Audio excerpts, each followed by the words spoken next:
안녕하세요. 시험 잘 보셨죠? 점수가 중요한 게 아니라 잘 봤다. 잘 봤다. 네. 동영 모의고사 이제 시작됐죠. 우리는 이론을 좀 한 주 더 하면서 동영이 좀 늦어져서 전에 얘기했듯이 1주차 오늘 오전에는 1회차, 오후에는 2회차 이렇게 볼 거니까 혹시나 시간이 되시는 분들은 학원에 남아서 공부하시다가 야간에 2회까지 보고 가시면 더 좋겠다. 그 중간에 공부 열심히 해서 수업 듣고 부족한 거 채우고 공부 또 해서 야간에 보면 점수가 아마 10점 정도 올라갈 거니까 그렇게 해보시고 영상으로 공부하시는 분들은 영상 2개, 1회, 2회 올라갈 거니까 그렇게 바로 시간 정해서 반드시 시험 보신다는 거 꼭 명심하시고 자, 한번 보죠.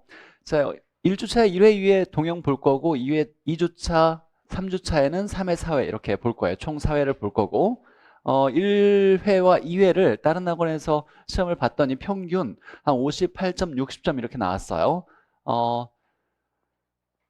좀 더 쉽게 냈어. 내가 좀 정말로 고민해서 하도 욕을 많이 먹어서 사람들이 눈총을 너무 많이 쳐가지고 그래도 조금 몇 개 좀 수정해서 좀 쉽게 좀 해서 계속 수정해서 좀 쉽게 난이도를 낮추긴 했지만 어려울 거예요. 어려웠을 거예요. 그리고 다른 시험에 비해서 다른 선생님 과목에 비해서 다른 학원들 보니까 가장 평균이 낮은 점수는 학개론이더라고요. 나는 내가 못 가르쳐서 점수가 낮다고 생각하지 않아. 문제가 좀 어려워요, 사실. 어렵게 내는 편이라서. 어렵게 내는 이유는 제 마음은 진짜로 여러분의 합격을 위한 마음뿐이지 내가 막 잘난 체 하려고 문제를 꼬아가지고 막 그렇게 내려고 했던 게 아니에요. 다 중요한 것들을 구성을 좀 어렵게 하다 보니까 어렵게 느낌이 와서 문제는 사실 쉽더라도 체급 난이도가 높을 수 있어요. 그런 것들을 좀 감안해서 문제를 구성했으니까 많은 고민해가지고 만든 문제들이에요. 자, 일단 전에 얘기했듯이 우리 동영을 볼 때 오늘 1회 봤으니까 준비해 왔으면 좋겠는데 전날에 무조건 전범위를 공부하고 시험을 보는 게 의미가 있는 거예요. 공부 안 하고 시험 볼 바에 안 보는 게 나아요. 그 시간에 따로 공부를 하는 게 좋고 내가 동영을 보겠다 그러면 우리가 동영을 4번 봐가지고 점수가 10점, 20점 올랐다 이런 얘기를 합격생들이 하는 이유는 사실 이것 때문이에요. 이거 전범위 공부하고 시험 보고 전범위 공부할 때 특히 맞춰야 될 최소 문제를 수치화해야 된다 그랬어요. 우리가 24개는 맞춰야 60점이니까 말 문제로 21개, 22개 맞추고 또는 찍어서 1개, 2개 맞추고 계산 문제 3개, 4개 맞추고 이 정도가 머릿속에 들어가 있어야 돼요. 그러면 토지의 분류 나오면 맞춰야 되고 토지 특성 맞춰야 되고 포트폴리오 나오면 맞추고 할인법 나오면 맞추고 감정평가 규칙 용어 나오면 맞추고 거래사례비법 맞추고 이렇게 몇 개가 머릿속에 있어야 돼요. 근데 시험을 보면 또 틀릴 거야. 그러면 왜 틀렸을까를 제가 난이도를 좀 높이다 보니까 전에 한 50%, 60%까지 알았을 때는 맞췄는데 70%, 80%까지 알아야 문제를 맞출 수 있는 문제를 내면 또 틀릴 수 있어요. 그럼 부족한 걸 좀 채워서 다음에는 실수하지 않고 이 문제는 꼭 맞춰야 되겠다. 이렇게 점검해 나가는 거예요. 자, 그리고 동영의 가장 중요한 건 또 실전 시나리오를 만드는 거예요. 이건 뭐냐면 시간 배분이에요. 시간 배분. 우리가 중요한 건 이건 우리가 지금까지 공부해 올 때 사실 학창 시절에 공부할 때 공부를 많이 하셨겠죠. 누군가를 이기려고 하나라도 더 맞으려고 이렇게 공부를 했을 거예요. 상대평가했으니까. 근데 우리 시험은 절대평가니까 그렇게 시험 보면 안 돼요. 그리고 시험 보면 지치죠. 막 진이 빠지잖아. 안 그래요? 그런 건 잘못 문제 푼 거예요. 시험 볼 때는 그냥 가볍게 풀어야 돼요. 공부할 때는 치열하게 머리 아프게 공부하시고 시험 볼 때는 아는 거 이거 모르는 거 패스 아는 거 모르는 거 패스 아는 거네 모르는 거네 패스 가볍게 아는 것만 실수하지 않고 풀어나가야지 시험 볼 때 막 읽고 또 읽고 막 하나라도 더 맞추려고 근데 공부한 데 있으면 집중해서 읽는다고 맞추질 못해요. 지금까지 수없이 경험해봤는데 근데 시험만 보면 욕심이 나. 한 번 더 읽으면 맞을 것 같고 한 번 더 읽으면 꼼꼼히 읽으면 몰랐던 게 알아질 것 같은데 몰라요 사실. 그러니까 그런 거에 집중하면 안 돼요. 그냥 아는 거 모르는 거 편하게 보고 공부했던 거 땡큐네 이거 모르는 거네 공부 안 했지 공부 안 하면 무조건 틀려야 돼요. 안 한 걸 맞추려고 욕심내면 안 되고 무조건 점수가 50점 60점 나오는데도 뒤에까지 못 풀고 시간이 모자랐다 그러면 진짜 문제를 잘못 푼 거예요. 그런 사람들은 대부분 모르는 거예요. 10개 이상이 모르는 거야. 모르는 건 그냥 넘어가야 돼요. 그러면 시간이 절대 모자라지 않아요. 항상 중요한 건 시간 내에 모두 다 내가 40번까지 문제를 보고 아는 것들은 실수하지 않고 풀어내는 게 중요하다. 이게 가장 중요해요. 그러면 답 나오면 다음 지문 안 읽고 넘어갈 수 있어야 돼요. 모르는 거 나오면 넘어갈 수 있어야 되고 뭔가 해볼까라고 계산 문제 시도하면 절대로 안 되고 그래서 마지막까지 항상 풀어놓고 우리가 먼저 푸냐 나중에 푸냐의 문제예요. 뒤에까지 봐서 답안지 마킹하고 다시 돌아와서 못 풀었던 거 풀어도 괜찮은데 굳이 앞에 문제를 풀어가지고 시간에 쫓겨서 불안해가지고 뒤에 자꾸 초조해가지고 불안해서 실수 연발하면 안 되니까 항상 먼저 뒤에까지 풀고 돌아와서 시간 남으면 푸는 거 이게 가장 중요한 거다라는 거. 시간 배분하고 답안지 보통 우리 50분 주어지지만 45분에 끝난다는 마음으로 5분 정도는 그냥 가볍게 한번 그냥 찍은 거 다시 한번 찍어볼까? 한번 연필 굴려볼까? 이런 마음으로 5분 정도 심호흡하면서 다시 반성하는 시간을 5분 정도 갖는다 생각하고 45분에 끝난다고 이렇게 연습을 하셔야 본 시험에서 충분히 대비가 될 거니까 지금 하나 더 맞는 게 중요한 게 절대 아니에요. 시간 꼭 45분 내에 끝내려고 노력하셔야 된다. 자, 그리고 이제 수업을 들으면서 필수 문제 정리를 해야 되겠죠. 매번 나온다. 매번 나올 거야. 제가 문제 풀면서 이건 다음에도 나와요. 매번 나와요. 이런 문제 나오면 내가 또 공부했던 문제 맞아야 되겠다고 생각했던 게 틀렸다라면 다시 잘 정리해서 부족한 개념 채우고 해설 강의 듣고 잘 만약에 정말 시간이 없다라면 틀린 것 중에 이해 안 된 것들만 영상으로 공부하시는 분 그 번호만 선별해 가지고 영상 들으셔도 괜찮아요. 자, 당일 복습 무조건 해야 돼요. 당일. 시간 넘기지 말고 복습을 2시간 이상 해야 된다. 그러면 전범위 공부할 때 3시간에서 5시간 정도 공부가 들어갈 거예요. 3시간, 5시간.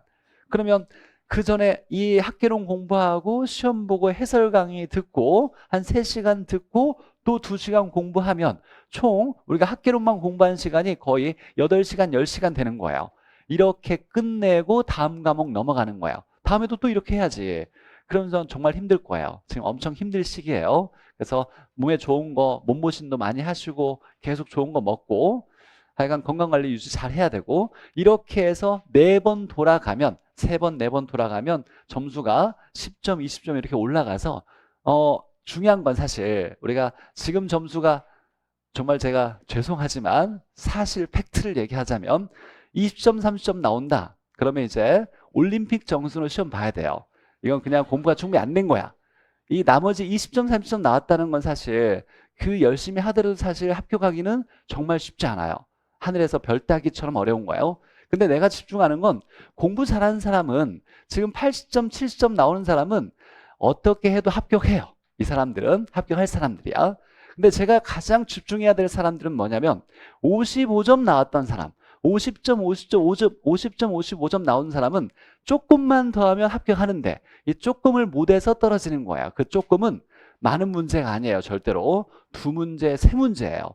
이 2문제, 3문제를 시험 때까지 더 맞춰서 합격하기를 원하는 거예요. 제가 목표한 바도 그렇고 그러니까 내가 만약에 그 수준에 해당되는 사람이라면 다른 사람이 흉내낼 게 아니라 내가 정말 부족한 거 하나라도 더 맞추려고 진정성 있게 공부해야 돼요. 포트폴리오 문제를 맞추겠다 그러면 정말로 그 문제 나오면 안 틀리겠다는 마음을 가지고 해야 돼요. 그리고 불합격하는 건 마지막까지 열심히 했는데 정말로 안 돼서 불합격을 했다. 이런 사람들은 문제가 정말 많이 모자라서 떨어지는 사람이 아니에요. 2개, 3개 모자라는 거예요. 그러니까 그 2, 3개를 잡으려기 위해서 계산 문제 좀 더 신경 써야 되고 내가 맞아야 되는 거 실수하지 않게 맞아야 된다. 모든 문제 푸는 게 아니에요. 꼭 맞아야 될 것들을 집중해서 공부하시고 그리고 가장 요즘 질문을 많이 받는 거예요. 쪽집게 백선만 하면 될까요? 이렇게 물어봐요. 제발 뭐라도 좀 했으면 좋겠어. 이것만이라는 얘기가 아니라 어떤 거라도 하나를 잡고 열심히 하면 어떤 교재든 합격 점수 이상 받는 데는 아무 어려움이 없어요. 근데 마지막 단계에서 하는 건 선생님들이 그냥 대충 하지 않았을 거 아니에요. 어떤 선생님이 하든지 간에. 그래서 그동안의 국가자격시험이나 출제 경향을 가장 많은 고민해서 분석해서 만들어진 교재가 백성과 이론 총정리예요. 그러니까 전에 게 좋으면 전에 게도 좋지만 전에 게 내가 딱히 마음에 드는 교재가 없었다라면 이것과 이것만 해도 합격하는 데는 아무 문제 안 된다. 그러니까 스스로 믿고 의심하지 말고 그냥 하면 돼요. 하면 이제 느낌이 올 거야. 그래서 적어도 쪽지게 백선 이론 총정리를 5번 정도는 보겠다.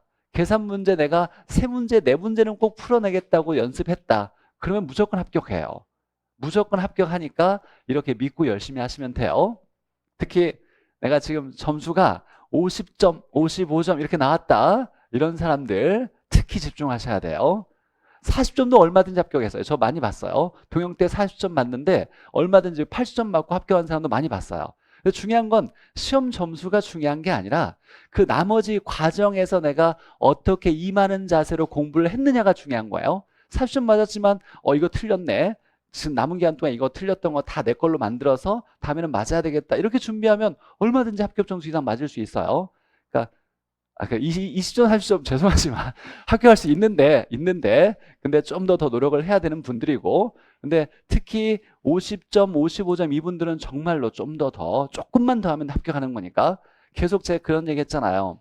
100도 가야 끓는데 99도까지 와 있는 거야. 99도까지 올려고 애썼는데 1도 못 올려가지고 우리가 합격 불합격으로 딱 결정 짓잖아요. 점수가 중요한 게 아니라. 이러면 너무 아깝잖아. 그러니까 그 부분 조금 더 노력하시길 바라요. 자, 문제 풀어보죠. 어렵긴 어려웠어요. 어려웠고 문제는 계속 어려워요. 2회도 어렵고 3회도 어렵고 어려운데 지금 의심스러워요. 응시를 몇 명 받는지 모르겠는데 답안지 내신 분이 21명인데 평균이 66.8이 나왔어. 이게 가장 높은데 왜 그런지 모르겠네. 전에 이렇게 나오지 않았는데. 점수가 안 나온 사람은 답안지를 안 냈거나 점수가 좋은 사람들만 답안지를 내서 이 모집단의 평균이 내가 객관적이지 않다라고 생각돼요. 어쨌거나 뭐 잘하신 분들이 많이 있다는 얘기인데 한번 보죠. 1번부터. 자, 집중해서 잘 듣고, 그리고 항상 이런 생각해야 돼요. 지금 공부하는 게 진짜다. 지금 공부하는 걸 집중해서 공부하면 시험장에 생각이 나요. 아, 그때 동영 1회차 때 이때 중요했었다. 이때 느낌이 있었지. 그런 걸 하나씩 딱 머릿속에 각인시켜 놔야 돼요. 그러니까 집중해서 열심히 하면 시험장 때 분명히 생각날 거니까 지금 진짜 공부가 진짜다. 이렇게 생각하면서 열심히 하시길 바라요. 1번 보죠. 부동산의 개념과 부동산 활동 옳은 거. 자, 부동산의 개념에서 공장재단, 광업재단 나왔네요. 야, 1단원에서 이 재단이 나오면 뭐냐면 준부동산 얘기하는 거죠. 등기 등록하는 동산 등이죠. 공시 방법을 갖춘 동산 등 준부동산을 얘기하는 거예요. 그러면 준부동산은 법률적 개념에 우리가 광의의 부동산에 포함된다고 나와야죠. 협의면 토지 정착물 민법상의 부동산이고 광의가 토지 정착물 준부동산이니까 광의의 부동산, 넓은 의미의 부동산 이렇게 나와야 되고, 이번에 토지 건물 이렇게 나왔네요. 이건 유명하죠. 토지 건물이 얘가 일체로 거래되거나 결합된 상태로 다뤄질 때 합쳐서 뭐라고 한다? 복합 부동산. 이걸 봐야죠. 복합 개념의 부동산이 아니라 복합 부동산이라고 나와야 되고. 자, 3번 계속 나올 거예요. 2회차도 나올 거니까. 자, 표준산업 분리해서 부동산업을 구분할 수 있어야 돼요. 외워놔야죠. 보니까 관련 서비스업을 어떻게 구분하냐라고 했을 때 우리가 서비스는 애프터 서비스, 사후, 관리 이렇게 얘기했어요. 서비스가 관리를 얘기하는 거예요. 그래서 관리업과 임대업이 아니라 부동산 관리업과 나머지 뭐 중개, 자문, 감정평가업 이렇게 구분된다죠.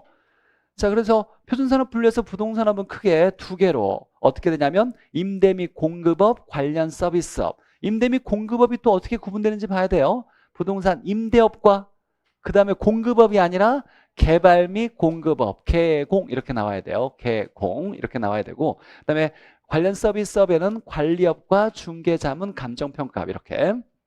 자, 4번에 보니까 매년 경작의 노력을 요하지 않는 나무 이렇게 나왔어요. 이게 나오면 자, 나무인데 알아서 잘 자라는 나무죠. 그럼 얘 출제자가 묻는 건 정착물이냐 아니냐 묻는 거예요. 정착물이에요, 아니에요? 정착물 맞다. 나무 중에 정착물 아닌 건 가식수목뿐이다. 정착물 맞아요. 정착물로 간주된다.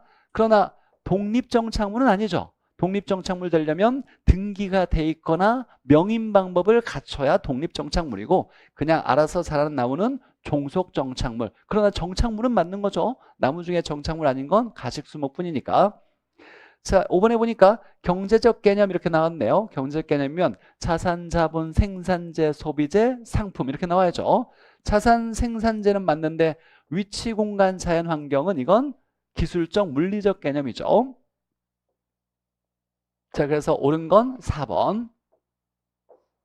근데 답 찾는 게 중요한 게 아니라 이제 우리가 해설을 안 들으면 답에 좀 집중할 수 있지만 우리 귀한 아주 중요한 시간에 지금 해설까지 듣고 있잖아요. 그러면 답 찾는 것뿐만 아니라 다음에는 다른 지문이 답으로 나올 수 있으니까 내가 이해 안 되는 지문을 잘 체크해서 이 지문 나왔을 때, 이 키워드 나왔을 때 뭐에 내가 초점을 맞춰서 그걸 찾아가야 되겠다. 이런 걸 좀 더 집중해서 공부하셔야 돼요.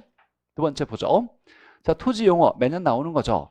지가 공시를 위에 이렇게 나왔어요. 그러면 표준지, 공시, 지가니까 표준지라고 나와야죠. 표본지가 아니라 표준지. 표준지, 공시, 지가 뒤에서부터. 그러니까 이걸 대충 실수했어요. 이러면 공부 안 한 거예요. 표준지와 표본지가 달라요. 표본지는 지가 변동률 조사를 위해 선정한 거고. 두 번째 보죠. 자, 부지는 부지. 일정한 용도로 제공되어 있는 바닥 토지를 말하며 가장 중요한 키워드는 바닥 토지죠. 건물을 지을 수 있거나 없거나 상관하지 않고 모두 다 포함되는 포괄적 개념의 토지 분류. 틀린 게 없어요. 옳은 거니까 2번 체크하고 넘어가면 80점 맞는 사람. 야, 그래도 한번 읽어봐야지 라고 하면 이제 시간을 좀 뺏기겠죠. 자, 나머지 한번 보는데 근데 이제 이 의도가 돼 있어요. 2번을 체크하면 시간도 줄이고 다른 고민 없이 넘어가는데 또 읽어보면 공부가 덜 되면 이것도 틀린 것 같고 이것도 맞는 것 같고 이것도 틀린 것 같고 계속 이제 헷갈릴 수 있어요. 그럼 두 개가 문제네 또 찍어. 그럼 또 틀려. 잘 찍었어야 되나 또 이렇게 아쉬워해요. 그 잘못 푼 거예요. 시간도 뺏겼고 또 틀렸고 또 기분이 나쁘니까 또 다음 문제 풀 때 심리적인 영향도 있어요. 그러니까 항상 이 부지가 사실 우리가 처음 나온 것도 아니고 여러 번 나왔고 여러 번 설명했는데 이게 공부가 돼 있어서 답을 체크를 했다. 그러면 안 읽고 넘어가야 된다는 거예요. 체크 안 됐으면 읽어야지. 어쩔 수 없이. 그 사람은 뭐 어쩔 수 없는 거 공부가 안 됐으니까. 근데 공부가 돼 있다라면 그 다음을 넘어가지 않아도 된다는 얘기예요. 이거 계속 얘기했어요. 절대평가니까 그래. 내가 이거 상대평가 시험이라면 이런 얘기하면 정말로 돌멩이 맞아요. 이러면 절대 안 되는데 상대평가고 우리 45분 내에 40문제를 푸는 게 쉬운 게 아니에요. 절대로. 교수들은 못 풀어요. 이 시간 내에. 우리는 그렇게 많이 문제를 연습했으니까 이렇게 풀어내는 거예요. 기술적으로. 그럼 그렇게 접근을 해야지 모든 문제를 하나 더 맞추려고 노력하시면 안 돼요. 틀려도 괜찮아요. 어차피 시간 뺏기지 않았으니까 문제는 뒤에 많이 남아있고 잘 생각해봐요. 8개 틀려도 최고 점수야. 그래요. 16개 틀려도 합격해. 40문제 중에. 이거 어마어마한 거잖아 사실. 너나 그렇지라고 하지 말고. 어려운데 할 수 있어요. 어찌됐거나 시간 뺏기면 안 된다. 2번이 옳은 지문이고 3번 보죠. 자, 공지는 자 건축하면서 남겨놓은 일정 부분의 토지 맞죠? 얘도 맞네. 맞는데 어려운 지문이 하나는 맞고 하나는 틀리게 내는 게 어려운 지문이라 그랬어요. 자, 건폐율이 상향되면 바닥 면적을 넓게 건물을 짓는 거죠. 그럼 공지는 뭐 한다? 작아진다. 이렇게 나와야 되고 이걸 해석 못하면 얘도 맞네 이렇게 고민스러우면서 또 우리가 답을 또 못 찾게 돼요.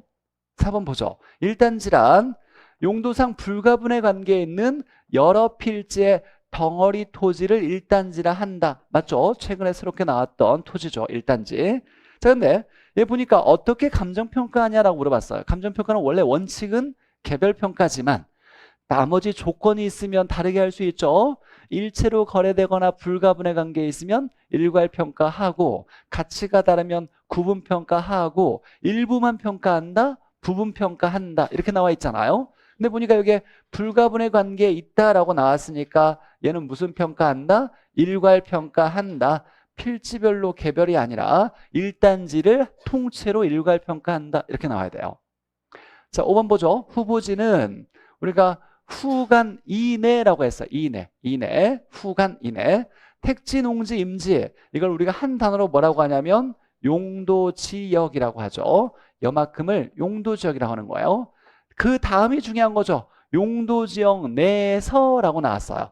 이 세부지역 간이 중요한 게 아니라 용도지역 다음에 용도지역 간이냐 용도지역 내냐가 중요하죠. 용도지역 내에서 전환 중에 있다라고 나왔으니까 이건 뭐라고 한다? 이행지라고 해야 돼요. 3번, 4번, 5번 지문이 사실 쉬운 지문들은 아니에요. 토지 분류에서.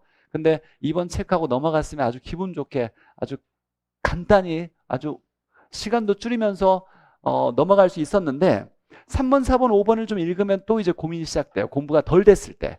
공부 잘 된 사람들은 뭐 아무 문제 없이 쭉 들어갈 건데 정확히 모르면 얘도 맞는 거 얘도 맞는 거 고민스러울 수 있으니까 항상 그리고 나머지 시험 볼 때는 특히 그래요. 55점, 50, 뭐 60점, 50점 맞았는데 뒤에까지 못 읽었대. 공부 잘하니까 못 읽었다. 이거 틀린 얘기예요. 모르는 게 많으니까 시간이 남아야 돼. 근데 모르는 걸 맞추려고 애써다 보니까 시간이 모자란 거예요. 스스로 잘 생각해야 돼요, 이거. 진짜로 잘 스스로 객관화 해봐. 네. 3번 보죠. 토지 특성 보죠. 자, 부중성. 만들지 못한다. 자, 자연적 특성 나오면 물리적 성질이 안 된다라고 나와야죠. 눈에 보이는 토지량을 늘릴 수가 없다. 완전 비탄력이다. 맞죠? 우리가 완전 비탄력이면 양이 불변이죠. 양이 증가되지 않는다. 이런 거죠. 이건 뭐 무조건 중요하죠. 완전 비탄력, 완전 비 내린다, 수직선. 그러면 얘가 왼쪽, 오른쪽 양이 증가, 감소가 안 되니까 변하지 않는다. 양이 불변이다. 자, 용도의 다양성. 용도가 여러 가지다. 그럼 용도를 전환할 수 있다는 얘기예요. 용도가 여러 가지니까 용도를 전환한다. 용도를 전환한다. 이용을 바꾼다는 얘기예요. 그래서 물이 잠겨 있어서 이용을 못했던 걸 이용할 수 있는 택지로 바꿀 수, 택지량을 늘릴 수가 있죠. 이런 걸 경제적, 용도적 공급이라 그랬죠. 경제적 공급은 뭐하다? 가능하다. 이 가능하다는 말은 양을 늘릴 수 있다라는 말은 이거죠.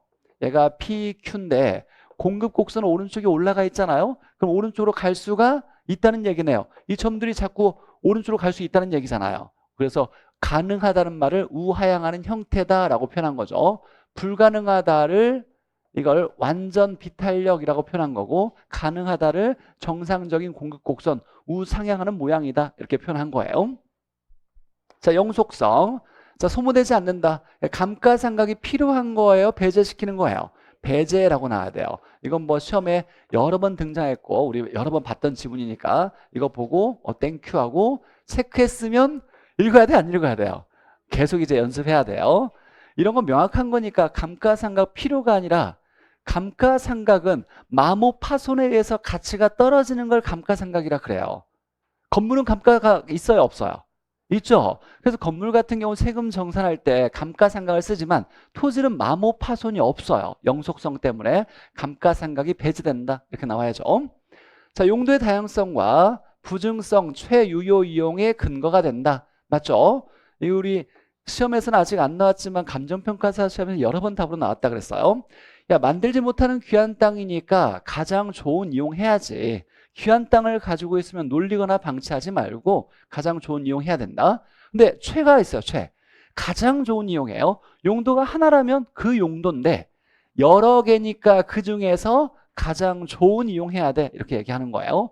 그래서 자연적 특성의 부증성, 인문적 특성의 용도의 다양성 이렇게 나와야 되고 자, 부동성에 의해서 권리의 가치로 거래된다 이렇게 나왔어요. 많이 나오는 지문은 아닌데 자, 이건 부동성. 움직이지 않으니까 권리로 거래된다. 우리가 거래할 때는 사실 동상 같은 건 움직이니까 물건을 건네주고 돈을 받는 게 점유를 이전하면서 확실한 거래예요. 근데 부동산은 이걸 떼어서 넘겨줄 수가 없죠. 그래도 부동산은 거래가 일어나잖아요. 그럼 물건을 떼어서 넘겨줄 수가 없는데 거래가 일어날 때는 어떻게 할 수밖에 없냐? 움직이지 않으니까 야, 등기부에 있는 소유권이나 권리만 이전시키면서 거래가 일어날 수밖에 없어. 확실한 건 물건을 건네주고 돈 받는 건데 움직이지 않으니까 소유권만 넘겨주고 거래할 수밖에 없어. 이렇게 얘기하는 거예요. 부동성 때문이다. 맞는 얘기죠. 틀린 건 3번. 4번 보죠. 자, 개별 수요 곡선을 각각 한 사람의 수요 곡선을 개별 이걸 합하면 시장 수요 곡선이 되며 맞죠? 이때 합할 때는 양의 합이에요. 양의 합이다. 그러니까 A라는 사람이 100원일 때 2개 샀을 때 B라는 사람은 100원일 때 3개를 사요. 그럼 A, B가 같이 있는 시장에서는 100원일 때 5개를 사겠네요. 그래서 양이 2개, 3개가 5개로 합쳐진다라는 의미를 얘기하고 있어요. 근데 우리가 경제론에서는 세로축을 가격, 가로축을 양이니까 가로로 합쳤다, 수평적으로 합쳤다 이런 말을 쓰는 거예요. 그래서 수평적이라는 말을 기억하고 수평적으로 합했다. 이때 시장함수가 되면 얘가 사람이 많아지니까 양의 변화가 커져요. 양이 많이 변하면 탄력적이다. 탄력적이면 시장 수요 곡선은 탄력성이 커진다. 그러면 곡선이 완만해진다. 완만해진다. 기울기 크기가 작아진다. 이렇게 되는 거예요. 그래서 시장 수요 함수가 되면 탄력성이 커지면서 완만해진다. 이 문제를 계속 내는 건 출제자가 작년에 계산 문제로 냈어요. 그래서 자꾸 이 문제를 최근에 건들고 있어요. 시장 수요 함수라는 걸 말 문제로 다시 낼 수 있는 걸 대비해서 설명하고 있는 거고. 자, 수유량은 자 일정 기간 이건 우리가 유량 개념이죠. 일정 기간 유량. 구매력을 갖춘 유효 개념이에요. 유효 개념이고 가장 중요한 건 얘죠. 구매하고자 하는 실제로 구매한 게 아니라 뭔가 하려고 하는 사전적 개념이다. 사전적 최대 수량이다. 맞는 얘기죠. 자, 3번에 보니까 여기가 수요 증가폭이 공급 증가폭보다 큰 경우 그럼 큰 것만 따져야 되겠죠. 균형점 이동. 수요 증가. 증가하면 양 증가. 수요 증가하면 가격은 상승. 맞고. 자, 수요 감소와 공급 감소가 동일한 폭으로 라고 나왔네요. 그러면 얘와 얘가 똑같은 폭이니까 양 감소, 양 감소니까 양은 감소. 근데 가격 나왔네요. 가격은 수요 감소의 하락. 공급 감소면 상승. 근데 내린 만큼 올라갔다는 얘기죠. 폭이 똑같으니까 가격은 변하지 않는다. 불변, 일정. 일정, 불변. 변하지 않는다. 맞죠? 자, 근데 이제 답이 되는 5번 지문을 조금 어렵게 표현했어요. 뭐 어려운 건 아닌데 우리가 정확한 개념만 알면 수요 증가하고 공급이 감소하면 이라고 나왔어요. 근데 누가 많이 변했다는 얘기가 없으니까 알 수 없는 게 하나가 있는데 보니까 수요 증가면 가격 상승, 공급 감소면 가격 상승. 그럼 가격은 변화는 이거에 의해 결정되는 거예요? 상승하는 거예요? 상승이에요. 가격은 상승이고 야 이건 또 뭔 얘기야? 수요와 공급의 변화폭에 의해 결정된다는 건 이건 아직 결정된 게 아니라 아직은 알 수 없고 얘가 제시되어야 알 수 있다는 얘기예요. 뭘 얘기하는 거예요? 양을 얘기하는 거예요. 양은 알 수 없다를 이렇게 표현하는 거예요. 그러니까 가격은 상승이라고 나와야 되고 이렇게 연결되면 안 되고 가격은 상승이라고 나와야 되고 양은 알 수 없다는 양은 수요와 공급의 변화폭에 의해 결정된다라고 나와야 돼요. 아직 변화폭이 안 나왔어요. 만약에 양을 보죠. 양 증가, 양 감소죠. 양은 알 수 있어 없어요? 알 수 없어요. 근데 만약에 수요 증가폭이 커. 그럼 양은 증가. 공급 감소폭이 커. 그럼 양은 감소. 얘가 변화폭이 똑같아. 그럼 양은 일정. 이렇게 뭔가 나와야 양은 결정된다를 얘기하는 거예요. 알 수 없다를 이렇게 표현된다고 제가 백선에서 이렇게 어려운 표현 한번 쓴 적이 있었어요. 내가 만들어낸 게 아니라 우리 시험 문제 예전에 어렵게 나왔던 기출 지문에서 표현된 거예요. 알 수 없다를 이렇게 표현된다라는 거. 그래서 가격은 상승이지라고 해석할 수 있어야 되고 5번이 틀린 거죠.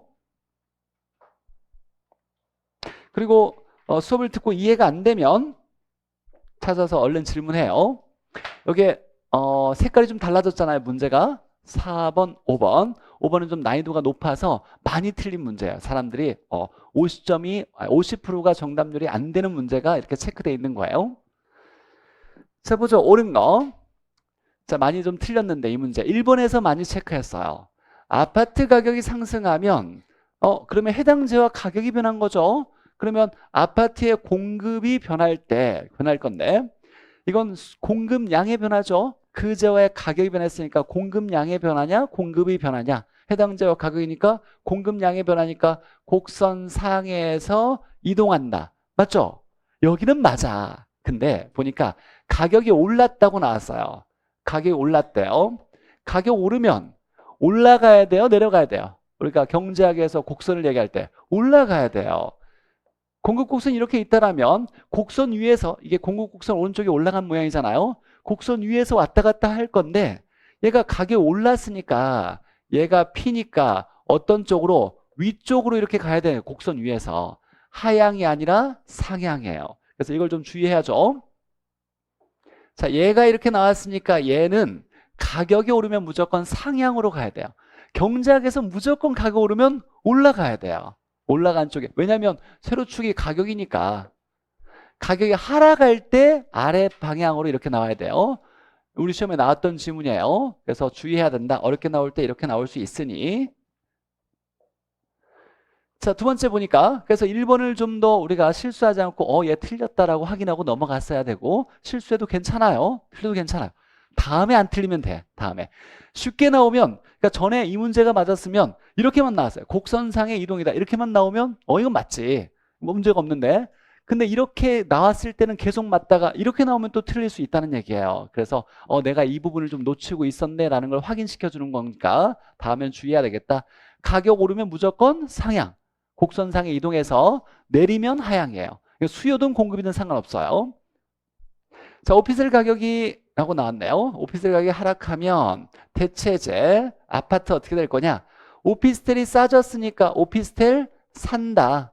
오피스텔 사는데 대체제라면 살 때 안 산다. 아파트 안 산다. 아파트 안 사면 가격 뭐 한다? 하락한다. 이후에 아파트 안 살 거니까 가격 하락하겠다.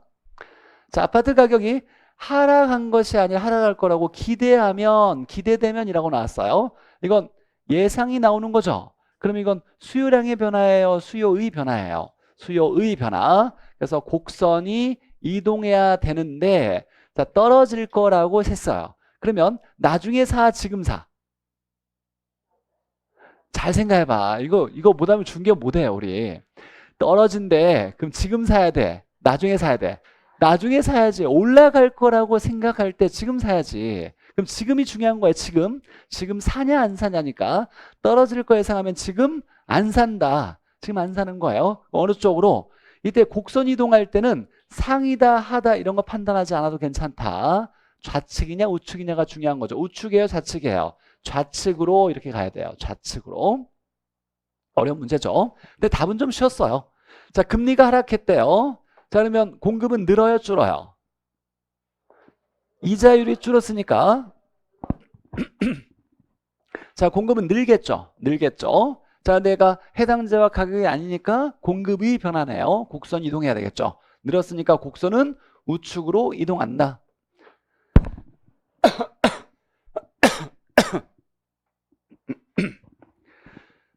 자, 곡선이 이동할 때는 상하 이런 거 따지지 않아도 괜찮아요. 왜 우하향이에요? 또는 뭐 좌하향이에요? 좌상이에요? 이런 거 묻지 않아도 괜찮아요. 곡선 이동할 때는 그냥 좌측이냐 우측이냐만 해석하고 곡선 위에서 움직일 때 상하만 따져줘 봐요. 상하. 가격 오르면 올라간다. 가격 내리면 내려간다. 이것만 따지면 된다. 자, Q는 300. 이건 어떻게 읽어야 되냐면 양은 언제나 300으로 뭐하다? 일정하다. 가격이 없죠. 여기 함수지 가격이 없어요. 그럼 가격과 상관이 있어요? 없어요? 없어요. 가격과 상관없이 이렇게 읽는 거예요.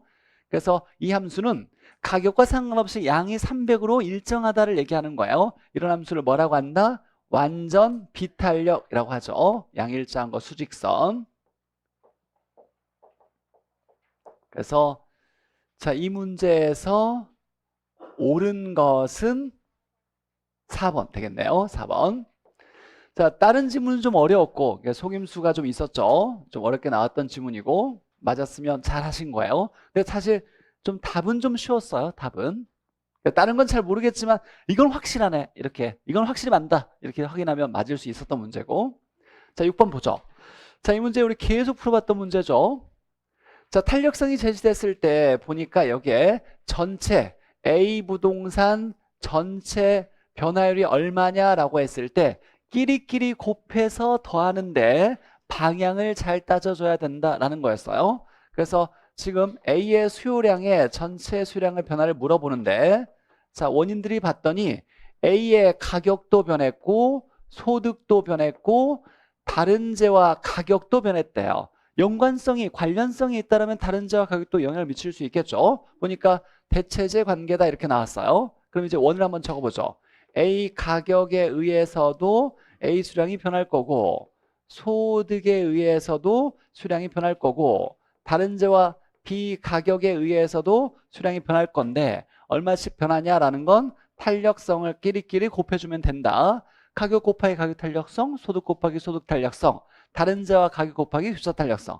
자, 곱하면 이렇게 곱하겠죠. 그러면 3%, 얘 이렇게 곱하면 2%, 얘 이렇게 곱하면 3% 이렇게 나오겠네요. 자, 중요한 건 그냥 더하는 게 아니라 이제 방향을 정해야 된다 그랬어요. 방향이요. 그럼 여기서 가장 중요한 단어는 사실 얘예요. 얘. 가격이 뭐 했다? 하락했다. 소득이 뭐 했다? 증가했다. 다른 자 가격이 하락했다. 이걸 잘 봐야 돼요. 얘가 하락했다, 증가했다, 하락했다 이렇게 나왔어요. 자, 그러면 이제 A 부동산의 양은 어떻게 변할 거냐를 따져줘야죠. 수요 법칙이죠. 비싸면 안 산다, 싸면 산다, 산다. 자, 얘는 정상제라고 나왔으니까 돈 벌면 산다 이렇게 나와야죠. 자, 두 재화가 얘와 얘는 A 거를 얘기하니까 대체제래요. 얘가 싸졌으니까 얘 사 안 사요? 사는 거죠. 얘 산다. 싸니까 산다. 그럼 얘는 산다 안 산다? 안 산다 이렇게 나와야 돼요. 그래서 얘 안 산다 이렇게 나와야 되겠죠. 그러면 반대 방향이니까 없애주면 남은 건 2% 증가 이렇게 되겠네요. 수학식으로 얘기한다면 증가니까 플러스 3, 플러스 2, 마이너스 3 이거 계산하면 얘가 플러스 2 이렇게 나오겠네요. 그래서 2% 증가. 우리 많이 풀어봤던 문제니까 맞았으면 좋겠는데 틀렸다라면 이 문제까지는 계산을 해서 연습해야 된다라고. 자, 7번 보죠. 자, 경제론에서 가장 기본적인 문제죠. 무조건 맞아야 되는 거. 또 이렇게 얘기하면 또 너무 또 부담 주는 것 같긴 하지만 꼭 맞았으면 좋겠어요. 합격하려면 꼭 맞아야 되는 문제. 자, 두 재화의 관계, 아파트와 다세대가 무슨 관계냐? 그러면 말이 없어도 사실 대체제지만 따져보면 살 때 안 사냐를 따져봐야죠. 자, 보니까 다세대를 살 때 아파트의 수요량이 줄었다. 살 때 안 샀네? 대체제. 근데 이제 보니까 한번 이제 가격 탄력성은 쉽죠. 아파트의 가격 탄력성은 가격에 의해서 양이 얼마나 변하냐를 얘기하니까 암산으로 10%분의 5%라고 하면 안 돼요. 이건 다세대 거고 아파트 걸 봐야죠. 아파트 10분의 아파트 얼마? 아파트가 8 이렇게 나왔네요. 그럼 0.8이죠. 0.8. 자, 언제나 이제 답은 교차 탄력성에 의해서 결정된다 그랬죠. 자, 보니까 얘가 볼 때 자, 매매는 중요한 게 아니라 얘가 중요하다 그랬어요. 자, 교차 탄력성 앞에 수요 앞에 있는 게 중요하다. 이걸 간단히 쓴다면 다세대 수요의 교차 탄력성이고 교차 탄력성은 다른 재와 가격에 의해서 양이 얼마나 많이 변하냐죠. 다세대 수요량이 얼마나 많이 변하냐. 앞에 생략된 건 뭐다? 다른 재와 가격이 생략된 거예요. 뭐가 있어요? 아파트가 있죠. 아파트 가격에 의해서 다세대 수요량이 얼마나 많이 변하냐. 얘가 중요한 거다. 다세대 수요량. 자, 그러면 아파트 가격분의 다세대 수요량 써야 되겠네요. 아파트 가격 10%, 다세대 수요량 5% 이렇게 나오니까 0.5 이렇게 되겠죠. 무조건 맞으면 맞아야 된다. 합격하려면 맞아야 돼요. 다시 한번 잘 점검하시고.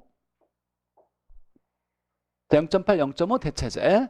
항상 교차 탄력성 앞에 있는 얘 재화의 수요 나오면 이 수량이 얼마나 많이 변하냐. 앞에 생략된 건 다른 재화 가격에 의해서라는 말이에요.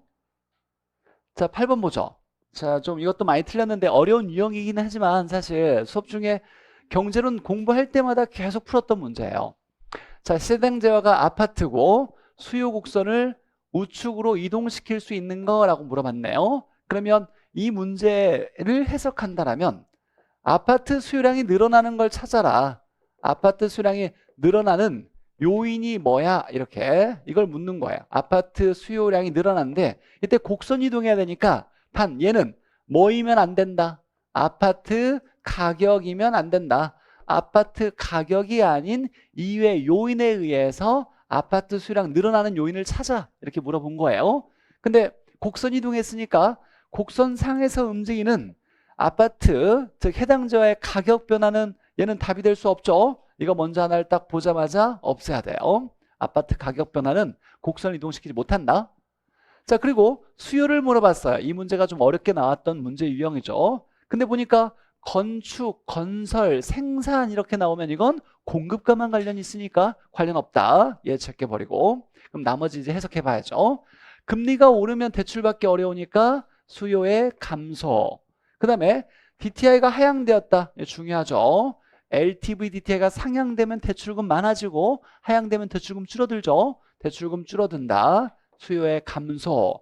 가격이 올라갈 거라고 기대하고 있대요. 산다 안 산다? 산다. 산다. 자, 그 다음에 이제 언제나 답은 대체재 보완제를 잘 알고 있느냐라는 걸로 수렴돼요. 보죠. 자, 대체 주택 가격이 하락했대요. 즉 아파트를 얘기하는 게 아니라 아파트와 대체 관계인 주택을 얘기하는 거예요. 얘가 싸졌다. 그럼 이 주택 산다 안 산다? 산다. 얘 산다는 거예요. 그럼 대체자니까 아파트는 산다 안 산다? 안 산다. 얘 샀으니까 아파트 안 산다. 그럼 아파트의 수요 곡선은 좌측으로 가겠다. 이렇게 해야죠. 자, 시옷 보죠. 보완제 가격 상승. 보완 관계인 재화를 보완제라 그래요. 이 재화가 가격이 올랐대요. 즉 아파트와 보완 관계인 이 재화의 가격이 올랐다는 얘기예요. 그럼 얘 산다 안 산다? 안 산다. 비싸면 안 산다. 근데 보완제니까 안 살 때 안 사고 살 때 산다. 아파트 산다 안 산다? 안 산다. 얘 안 샀으니까 얘도 안 산다. 이런 보완 관계니까 얘 감소. 그래서 증가되는 건 하나밖에 없네요. 자, 이 문제 연습했으니까 내용은 해석할 수 있을 거고 실수했던 거 다시 한번 점검해 보시고, 그리고 언제나 내가 문제도 틀렸고 시간도 모자랐다 그러면 어려웠던 거에 너무 욕심냈던 거니까 항상 머릿속에 그걸 생각해야 돼요. 이게 진짜 중요한 거예요. 가장 아까운 건 이거잖아요, 사실. 내가 공부할 만큼이 돼 있어. 합격할 실력이 돼 있어. 공부 돼 있어. 근데 시험장에서는 누구나 다 불안해요. 사실 전국 1등을 할 수 있는 실력자인 사람도 그 다음 날에 시험 볼 때 내가 떨어지면 어떻게 하지라고 불안감에 휩싸여 있어요. 그러니까 불안감은 사실 내가 이걸 불안감을 안 느낄 거야 라는 건 잘못된 생각이고, 우리가 받아들일 건 뭐냐면 내가 초조 불안을 하지 않으면 안 된다가 아니에요. 누구나 다 불안하고 초조하다를 받아줘야 돼. 너무나 당연히 불안하지. 당연히 불안한데 나는 항상 마음속에 내 공부한 것만 딱 실수하지 않고 풀면 충분히 합격할 수 있어 이라는 스스로의 자신감이 중요한 거예요. 그러니까 불안감은 당연히 드는 거예요. 이거 그냥 좀 즐겨야 돼. 이거 피할 수가 없어. 전국 1등하는 거의 뭐 95점 다 이상 맞는 사람도 불안하다니까요. 그러니까 불안한 건 당연해요. 그러니까 불안감에 대해서 너무 신경 쓰지 마시고 당연한 거니까 내 공부한 것만 실수하지 않게 어떻게 준비해야 되겠다. 이 준비하는 자세를 좀 갖추는 게 더 중요하다. 9번 보죠. 잔소리 계속 많을 거야. 동영할 때는 틈만 나면 제가 잔소리 할 거예요. 귀담아 들어야 돼요, 정말로. 그냥 쟤 또 잔소리 한다라고 그냥 흘리지 마시고 시험장에서 계속 써먹어야 될 거예요. 그리고 나라면 이렇게 할 거야. 이런 얘기도 사실 나한테도 만들 수 있겠네라고 하면 따라서 해보고 이렇게 되니까 좋네라는 것이 생각되면 그렇게 좀 연습하셔야 돼요. 자, 가격 탄력성이 탄력적이면이라고 나왔어요. 탄력적이면 양이 많이 변하는 거니까 가격 변화율과 양 변화율 중에 양이 많이 변하는 거다. 이렇게 부등호 체크하고 얘보다 얘가 크다라고 나와야죠. 틀렸고.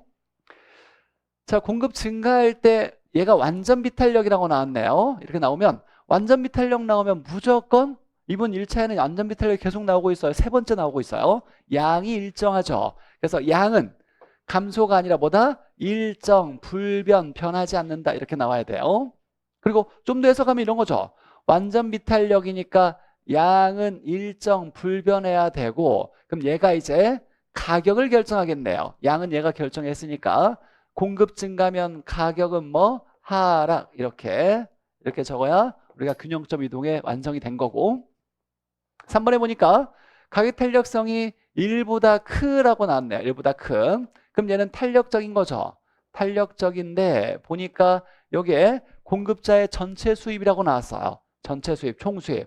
그러면 암기했던 게 하나 떠올라야죠. 비탄력이면 고가가 유리하니까 탄력적이면 저가가 유리하고 고가는 불리하다. 이렇게 바로 떠올려야 돼요. 비탄력이면 고가가 유리하니까 탄력적이면 저가로 팔아야 유리하지. 그럼 탄력적일 때는 고가일 때 불리하다. 이렇게 생각해야죠. 임대료 올랐으니까 고가를 얘기하는 거죠. 고가로 팔았으니까 고가일 때는 뭐하다? 불리하다. 수입은 감소한다. 이렇게 나와야 되고, 물론 이렇게도 풀 수 있죠. 고가일 때 수입이 증가하는 건 탄력일 때요, 비탄력일 때요? 비탄력일 때요. 고가일 때 수입이 증가하는 건 비탄력일 때지. 이렇게 해석해도 괜찮고. 4번에 보니까 이 지문 나올 줄 알았어. 자, 2회차도 이 지문이 답이 될 수 있어요. 이 지문 나오면 우리가 경제론 때 가장 고민해서 힘들게 공부했던 거예요. 이렇게. 자, 수요 증가할 때 공급이 탄력적이래요. 근데 공급은 증가 감소가 없어요. 그러니까 공급은 아무 쓸데가 없어. 우리가 써야 되는 건 수요 증가가 균형점을 이동하고 탄력적인 게 크게 변화시키냐 작게 변화시키냐를 결정하는 거다라는 거예요. 근데 탄력적이면 뭐가 크게?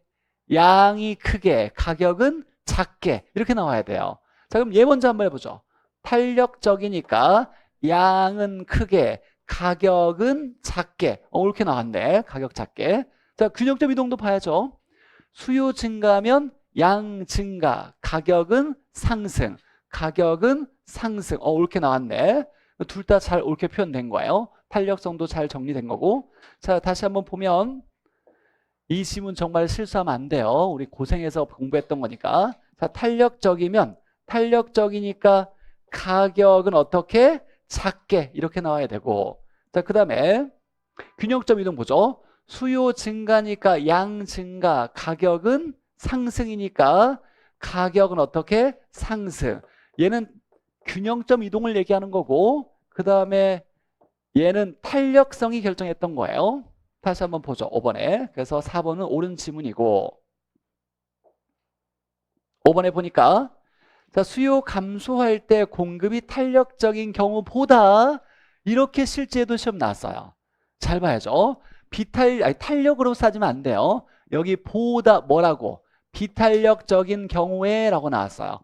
내가 그냥 또 새롭게 막 재수없게 만든 게 아니라 실제 나왔던 지문이에요. 자, 비탄력적인 경우에 잘 봐야죠.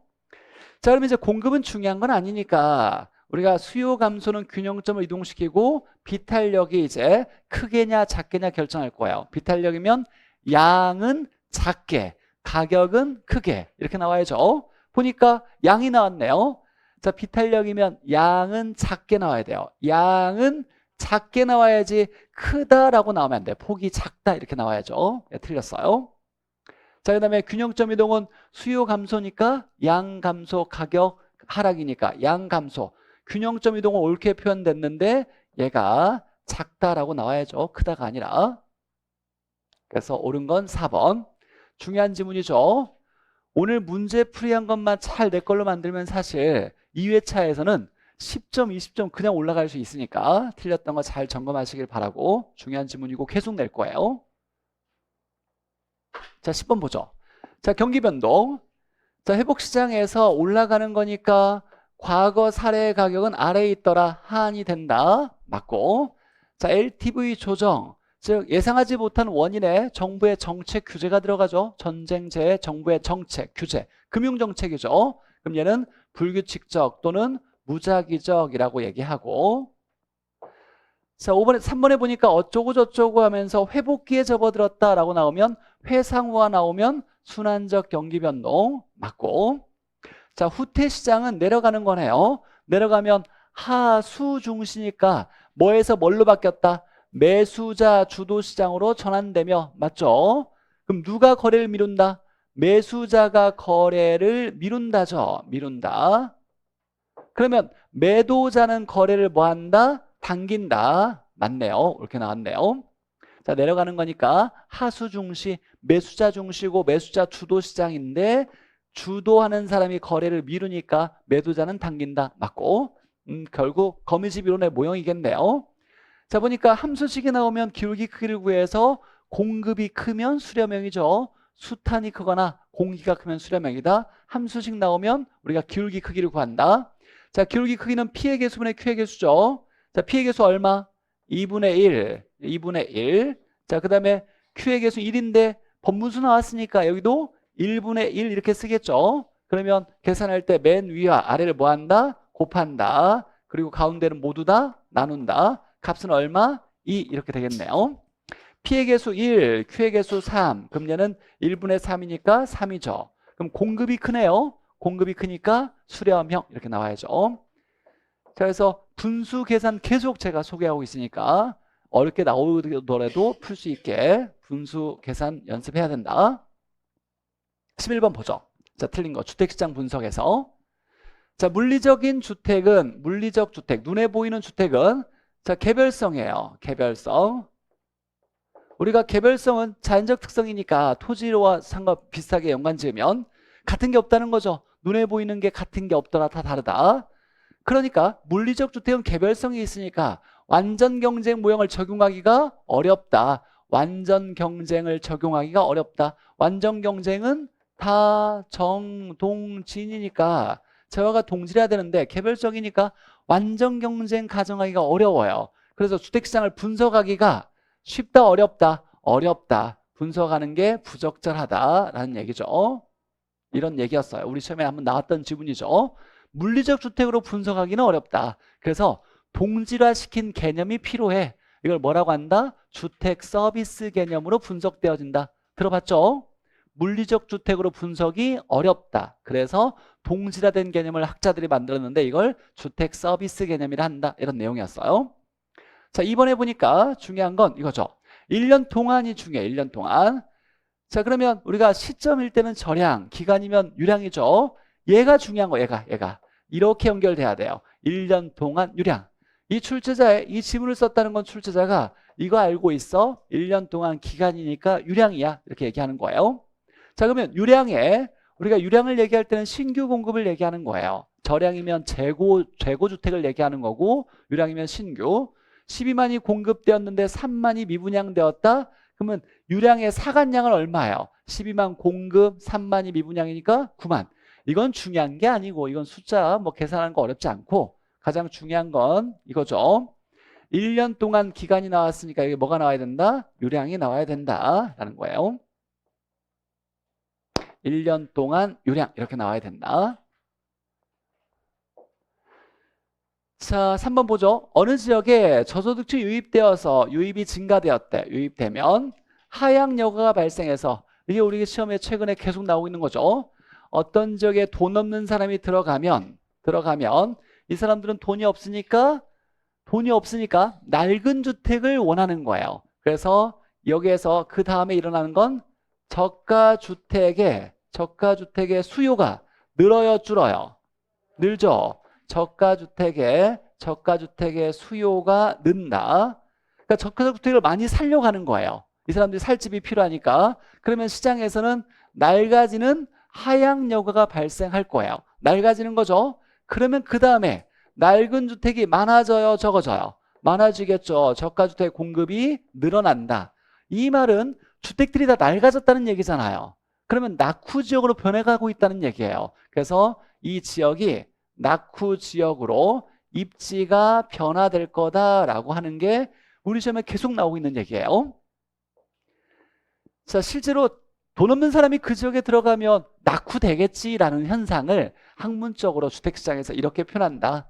자, 저소득층이 들어가게 되면 이 사람들이 살 집 저가주택의 수요가 많이 필요할 건데 그러면 주택시장에서 낡아지는 현상이 많이 나타나서 저가주택이 많아질 거다. 낡은 주택이 많이 늘어날 거다. 그래서 낙후지역으로 입지가 변화될 거다라고 얘기하는 거예요. 그럼 뭐가 틀렸냐면 낡아지는 현상이 나타났으니까 고가주택이 늘어나는 것이 아니라 뭐가 늘어난다? 저가주택이 늘어난다 이렇게 나와야죠. 그래서 3번이 틀렸고 이런 건 뭐 영악하니까 나머지 지문은 안 읽어도 사실 상관없었고 가장 기본적인 문제 자 보너스로 문제를 낼 때 출제자가 내는 지문은 4번이죠. 자 상향여가는 새 건물로 새 집으로 바뀌어지는 건데 보니까 가치상승분과 개량 비용이 비교했을 때 자 얘가 큰 경우라고 나왔네요. 가치가 많이 올라간대요. 고친다 안 고친다? 고친다. 새 집으로 바뀐다. 상향여가 맞죠? 자 주거분리는 잘 사는 사람과 못 사는 사람이 나눠진다. 좋은 건 얻으려고 하고 나쁜 건 피하려는 동기에서 외부 효과 때문에 잘 사는 사람과 못 사는 사람이 분리되는 현상이다. 그럼 얘는 소득별 분화예요? 용도별 분화예요? 소득별 분화라고 한다. 주거분리. 맞죠? 주거분리는 도시 전체뿐만 아니라 작은 생활권의 근린 지역에서 나타날 수 있다. 이런 내용이었어요. 그래서 틀린 건 3번. 중요하죠? 계속 요즘 나오고 있는 지문. 자, 12번 보죠. 두 개만 더 풀고 오르시죠. 자, 알론소의 입찰지대 이론에서 옳은 거. 자, 정상이온 투입 생산비 잉여 이런 거 배운 바가 없어요. 딱히. 안 배운 건 고민하면 돼, 안 돼요? 아니에요. 그냥 지문이 없다고 생각하고 답이 아니라고 생각해야 돼요. 근데 이건 배웠잖아. 최소 지불 용이에게요? 최대 지불 용이에게요? 최대요. 알론소의 입찰은 경쟁이니까 돈을 가장 많이 내겠다고 한 사람이 차지하게 되는 거예요. 돈을 많이 내겠다고 하는 금액이 지대가 되는 거예요. 최대 지불 용이에. 그러면 입찰에 의한 지대 곡선은 가장 높은 걸 연결해야 돼요? 낮은 걸 연결해야 돼? 높은 거. 가장 높은 부분을 연결한 선이다 라고 나와야죠. 높은 걸 연결해야 돼요. 자, 이때 입찰이 일어나면 시장에서 경쟁이 일어나면 서로 차지하려고 하다 보면 초과이윤이 뭐한다? 소멸된다라고 했어요. 그래서 초과이윤이 최대가 아니라 얼마? 0이 되는 수준에 이렇게 나와야죠. 초과이윤이 0이 되는 수준의 최대 지불 용이액 이렇게 나와야 되고. 자, 5번 먼저 보죠.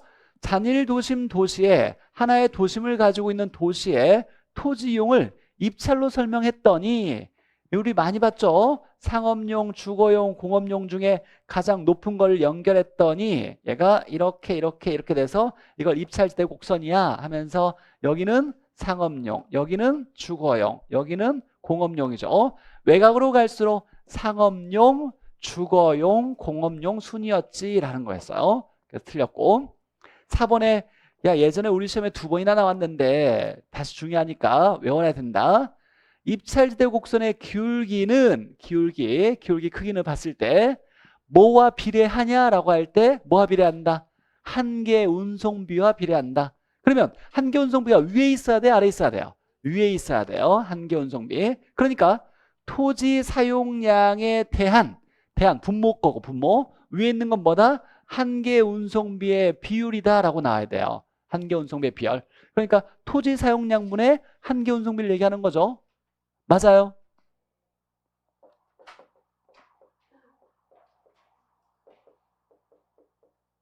입찰지대 곡선의 기울기는 이렇게 사야 돼요. 토지 사용량분의 한계 운송비. 자, 우리가 좀 여기서 주의해야 될 건 이런 거였어요. 튀낸이 얘기할 때는 외곽일 때 수송비가 커지죠. 맞아요. 그런데 알론소는 도심일수록 한계 운송비가 커진다고 얘기하는 거예요. 한계가 있냐 없냐가 차이가 있어요. 그냥 수송비 운송비는 외곽이 크지만 한계 운송비라고 얘기하면 도심이 큰 거예요. 그래서 도심일수록 얘가 더 기울기 크기가 큰 이유, 세워진 게 기울기가 큰 거죠. 세워진 이유는 한계 운송비가 크기 때문이다라는 거예요. 그래서 제가 준비했어요. 우리 경매할 때 우리 중개사법에 경매 배웠죠? 입찰 기한 있잖아. 그렇게 외워요. 입찰 곡선의 기울기는 입찰기한 이렇게 입찰기한이다. 입찰 나오면 입찰 기한을 지켜야지 하면서 입찰기한 한계 운송비와 비례다 이렇게 한자가 들어가야 돼요. 한계 운송비. 그래서 4번이 옳은 지문이고 좀 어려운 문제였죠. 근데 이제 나머지 공부가 돼 있으면 틀린 것들 다 해석할 수 있었어야 되고 하나만 풀고 쉬죠. 자, 계속했던 얘기 문제인데 자, 이것도 뭐 매번 시험 문제 나오는 거죠. 시장론에서 효율적 시장. 자, 약성에서는 과거가 반영돼 있는데 현재 가치의 대안이라는 말은 중요한 게 아니다. 가치는 언제나 현재 값이에요. 이게 중요한 게 아니라 약성에서 어떤 정보를 알아냈냐가 중요한 거예요. 과거 역사 자료를 분석하면 이라는 얘기예요. 과거를 알아내면 이라는 얘기예요. 약성에서 과거 반영된 시장에서 과거 알아내면 이건 중요한 얘기가 아니라 현재 정보를 알아냈다는 얘기가 아니에요. 과거를 알아내면 초과이윤 획득할 수가 없다. 맞죠? 자, 어쩌고 저쩌고 이런 거 처음 보는데 근데 보니까 기본적 분석이라고 나왔네요. 이 문제는 이거예요. 공개된 사실을 분석하는 건 뭐라고 하냐? 라고 할 때 이걸 기본적 분석이라 한다. 공개됐다는 건 옛날에 공개한 건 뭐예요? 과거. 공개된 즉시 얘기하면 현재.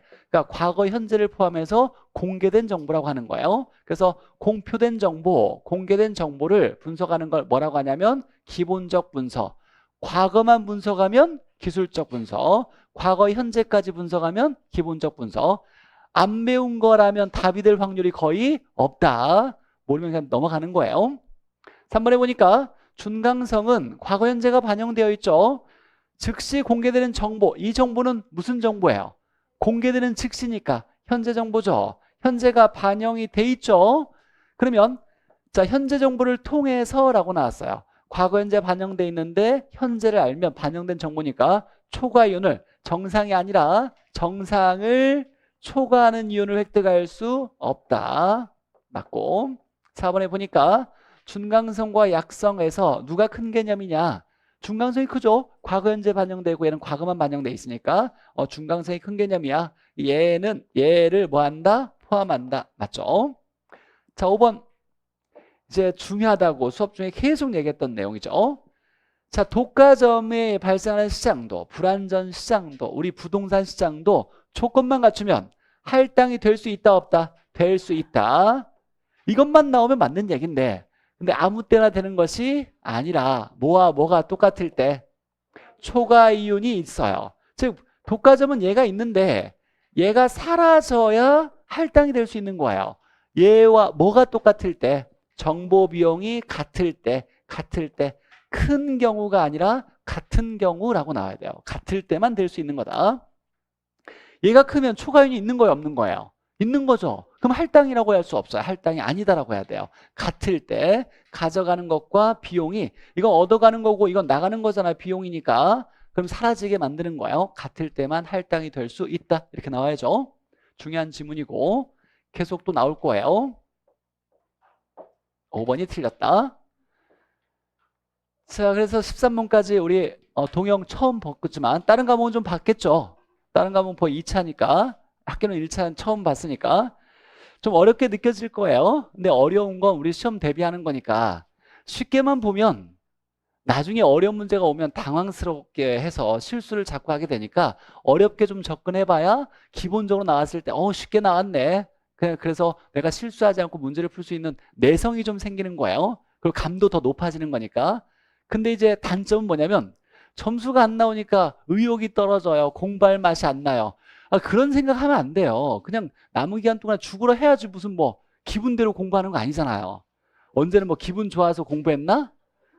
그러니까 기분 나쁘면 그냥 받아들여야 돼요. 좀 어렵게 공부하는구나. 학교로는 선생님이 합격을 위해서 좀 더 문제를 좀 더 많이 좀 구성을 좀 어렵게 할 수 있었다라고 받아들이고 그냥 힘들고 뭐 슬프고 뭐 기분 나쁘고 그래도 막 공부는 열심히 해야 돼요. 남은 기간 대비해서 최선을 다해야 되니까 그렇게 생각하시고 이제 그 단점에 의욕이 떨어진다 이런 얘기 생각 좀 마음 스스로 잘 점검하셔가지고 괜찮아.